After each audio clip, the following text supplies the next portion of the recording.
as well as a repositioning of his spine crawlers.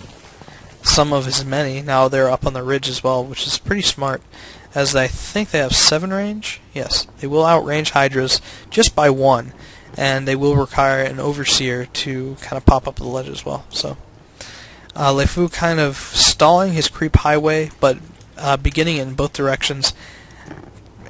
Probably could feel safe enough to take that gold, as no player is really pressuring, but instead they're taking the opportunity to expand along that crescent moon that is Metalopolis, especially during 1v1. And look at that, Caboose hiding his infestor pit.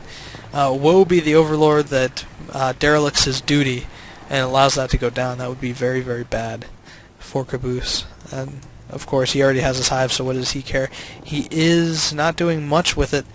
Needs to transfer some drones, as he is way oversaturated there. And we'll see if he does that when his expansion gets underway. Worker-wise, we are in favor of lefeu just by 4. Army-wise, I have to give it to lefeu again, although Caboose has a nicer composition. If he did some baneling mines like we saw Tomko do, it could be very effective against those Hydras, unless lefeu brings his Overseer, which he has been doing to his credit. So we'll see if there's anything on the horizon. These Hydras may be fearing a Nidus or a Doom Drop of some sort, staying split behind the wall of spine crawlers. But the creep highways has advanced, at least on this side. And of course, Caboose will see this, as he does own one of the watchtowers, and has for a very, very long time. Back to production, we do see missile level 2, as well as an ultra cavern for both players. So maybe this is the evolution of ZvZ as well. We shall see. But more spine crawlers going up. Static defense notwithstanding, both armies are getting quite large. Chitinous plating, as well as missile level 3 coming down for lefeu. Chitinous plating,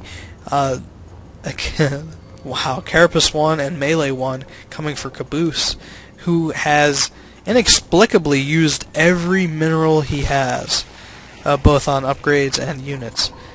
Does not have any ultras yet in production, and none on the field, if I am reading this graph correctly. But lefeu will have 3 on the field. Unfortunately, they will not be as upgraded as Caboose's. Still no movement. It looks like lefeu is ready to do so. Does not have OV transport quite yet, but the speed does help quite a lot. Caboose getting 1 over the Ultralisk, and advancing the creep tumors a little bit more and a little bit more. Seeing that this watchtower is not used, unfortunately not realizing that that one is, which will give Caboose a heads up as to what's coming his way.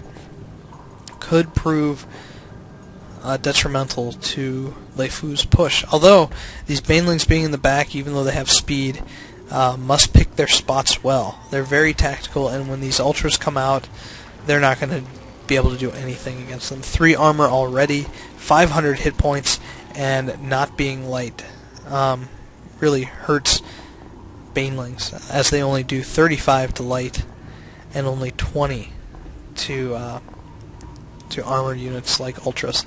But they are out, and look at how menacing they do look. They kind of waddle, which is funny, but those big imposing blades, dual blades I should say, because there is a slightly lower layer.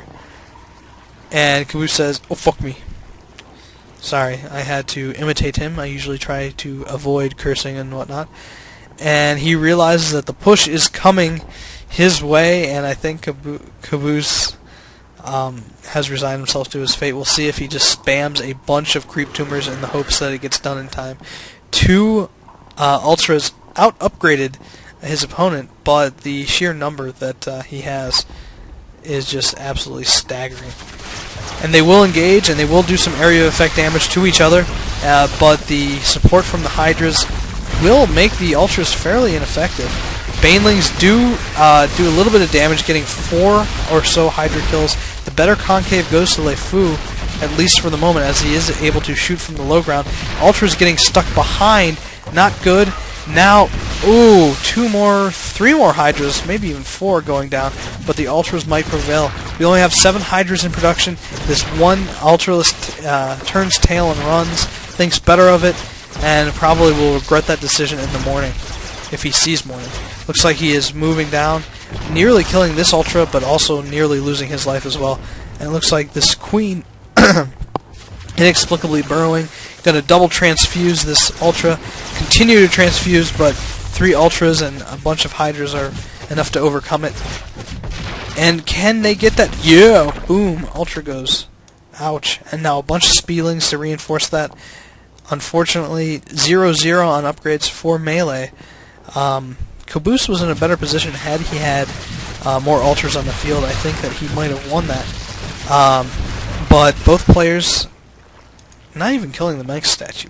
You gotta do that. And Caboose calls it GG. 2-0 to lefeu. This Infestor lies fallow. Could have done a lot of damage with Fungal to the Hydras, but did not choose to do so. So that is it for lefeu versus Caboose. lefeu, of course, emerging as the victor. We'll move on to the round of 8. Caboose, we'll see you in the next tournament. He does have a thread on SC Arena saying that it is announced, and we'll get that link to you so you can sign up. Sign-ups will end, I believe, the 30th or something similar to that. Already over 70, maybe even over 80 people have said that they will participate. It's a lot bigger, and unfortunately I won't be casting all the games. That would interfere with real life a lot. We will be picking choice games, and we'll have some of the Flatline crew commentate them as well. So I will be casting the semis, the finals, and any interesting matches that we find along the way. But that will do it for this series.